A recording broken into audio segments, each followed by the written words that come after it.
Hey everybody, it's Joel from Talking Toys.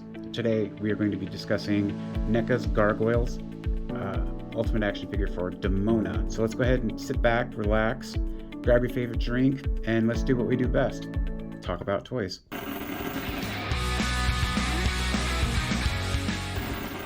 Okay, so we got Demona out of the box here. I got her wings attached. She comes in a tray and the wings are obviously not on. I think it's been kind of the case with all the gargoyles thus far. Before I go into any of the detail as far as the figure goes, I'm going to go ahead and address the elephant in the room, or the wings in the room as it were.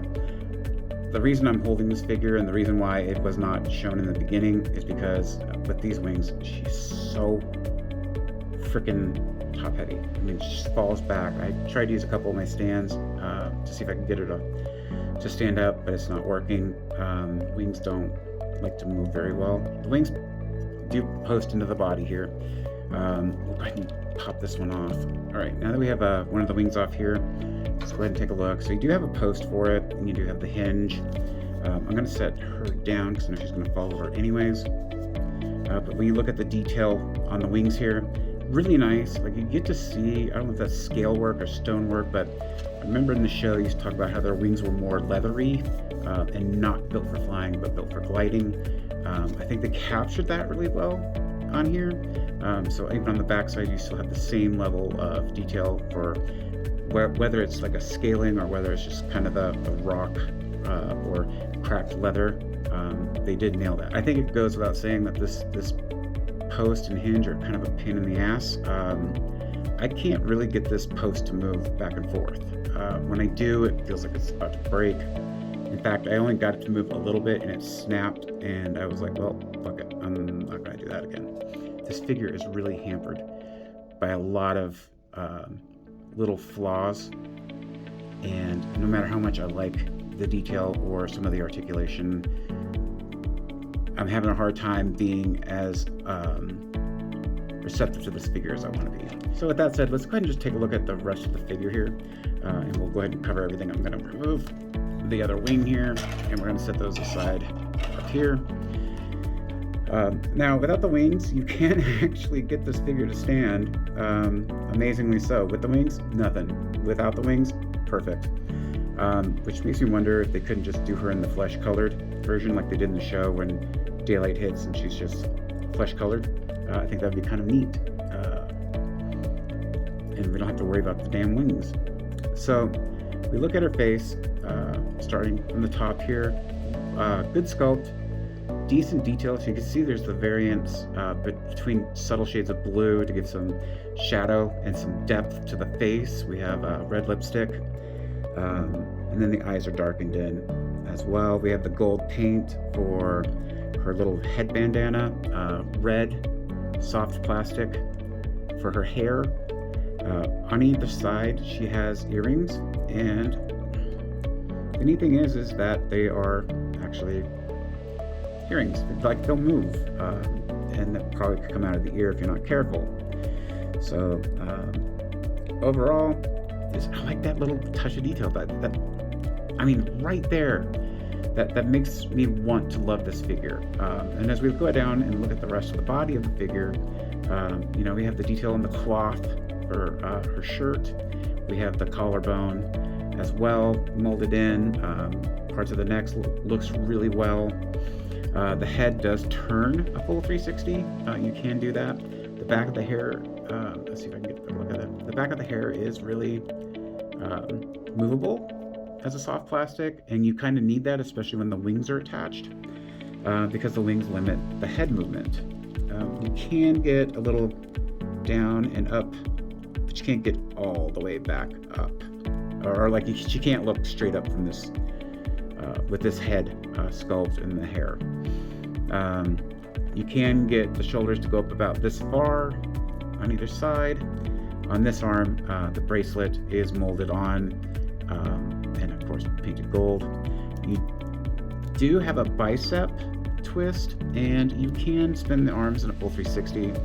The elbows are double jointed, and the face falls off every chance it gets. The wrist spins, and of course you can see you have the joint for this particular hand that goes back and forth.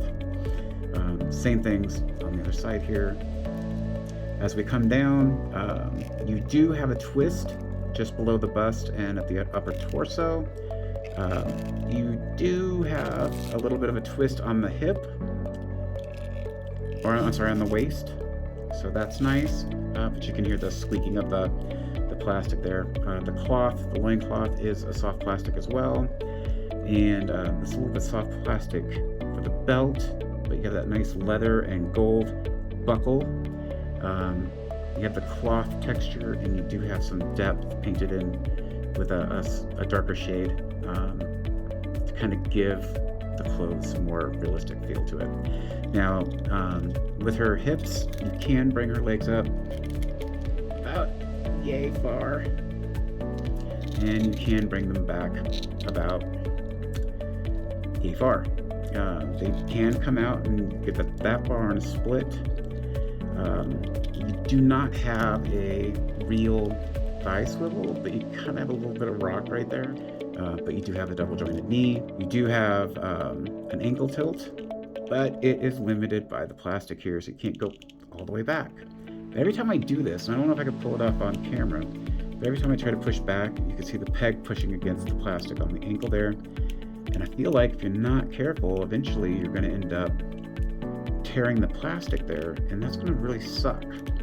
Now, you do have a tilt back and forth, and then of course with her feet, you can bend them, and you do have a tilt with the toes. So that was pretty cool. On the other foot here, just to kind of show it off, you have a loose bracelet on her ankle, which is again really nice. And then of course you have her tail, and her tail is soft plastic, and there's a wire in there so you can get some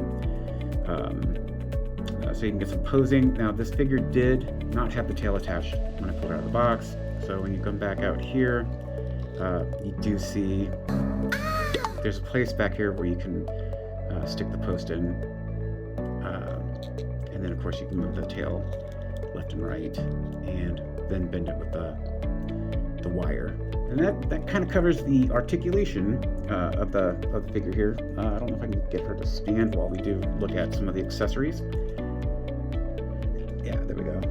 Now she does come with a different assortment of hands. So you do have this hand. This is going to be for gripping the guns, I believe, that she comes with, and we'll look at those in just a second. But you have that there.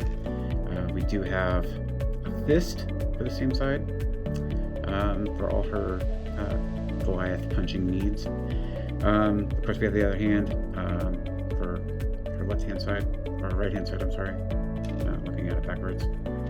And we do have a trigger hand for the guns. Now, we do have the book that was used to cast a spell on the gargoyles at the beginning of the show. And when you open it up, you do get some writing in there. Nothing's legible. It's just scribble, but the paper is meant to look very aged and torn, and I think they did a good job on that. The clasp is a soft plastic, and it does kind of actually, let's see if I'll show it to you. It does actually kind of clip onto a little post right here when you close it up. So overall, it's a nice little touch for her. And then we have her demon face. And this comes back to that little call of attention. They could have easily skipped out on doing the earrings here, but they added the earrings to her. And then of course you can see they got the teeth. Eyes are in red, and they kind of carry that up just below the crown that she wears there, or the little headpiece that she wears there, or tiara, as it were. You do have it, and the face comes off rather easily, actually. So you have two post holes and two posts there, so you can change that out and get a different look on her. So, and then that's what she looks like with that face. I don't really particularly care for this face so much. I mean, it's nice, but I feel like in trying to give her that demon face, it alters the essence of the character just enough that I don't feel like it's Demona anymore. Well, maybe that's the reason why. So the next thing we do have is her bazooka, and they did pretty good detail on that. So you have the scope, you have the little pipes back here, piping back here. We have some paint app, darkish brown, I think. No, more of a gray, dark gray, warm gray, dark warm gray. Does that make sense? I don't know. Like padding for the shoulder. We have the trigger done in silver. Got a couple of knobs for detail on either side. Some dry brushing on there to give it a little bit of wear. Which kind of would have been cool to do that on the barrel, and the barrel's more of a wood tan color. And then we do have this gun as well. You can see that they did put a little bit more molding into the wiring here. We do have that same kind of wood color for the gun, a little bit of that wood color for the tip there.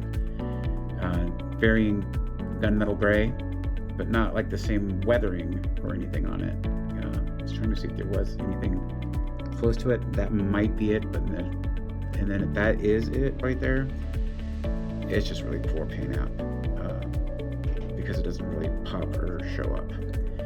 When you look on the back, you got the 3 dots there. Sorry for kind of hitting the camera there, and then of course on the front.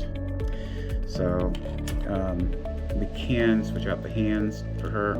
Let's see if we can pop this off. And put the hand on here. So we got the cannon. Okay, so we got the cannon in her arms here. So we did get it to sit up there just fine. And overall, it doesn't look that bad. And I think if I could tilt her head a little bit more, we could get her where she's peeking through that the sight. So it looks relatively decent. I don't feel like it feels awkward. It's just I need to play with it a little bit more to get it to set correctly. Okay, so again, I have to hold this here. Overall, this is one of those figures where I really like it and I really dislike it all at the same time. You know, the pros are we have some articulation, but with that articulation, we have concerns of, you know, are the joints going to wear out, or is there something that's going to break or tear? We do have some really good sculpting and some attention to detail, but again, is that going to fix everything that I think is wrong with the character overall, especially where the wings are concerned? I would have almost said not have the full wing extension and just do the wings wrapped around her body, and I probably would have been way more happier with this figure. That being said, I really feel like, man, I tell you, I feel like this is more, if I had to give it a grade, I'd probably say this is probably like a 6.5 out of 10. I want to love this figure more than I do. I will say this though, if you are a Gargoyles fan and you just want to find a way to get her to set up straight, maybe it probably would work really well with your Gargoyle figures, but I don't see me getting too many more of these. I do have a Hudson that I'm going to be doing a review on. I hope my opinion changes on this line with Hudson, but we will have to see when that time comes. So thank you guys for joining me on this review of Gargoyles Demona from Neca. If you like the video, please give us a like. If you're new to the channel, please give us a subscribe. Help us out. At the time of this video, we're on a race to reach 100 subscribers before the end of 2022. So you'll be helping us out a lot, and we'll love you forever. So thank you again for taking time out of your day to spend it with me while I do what I love to do, and that's talk toys.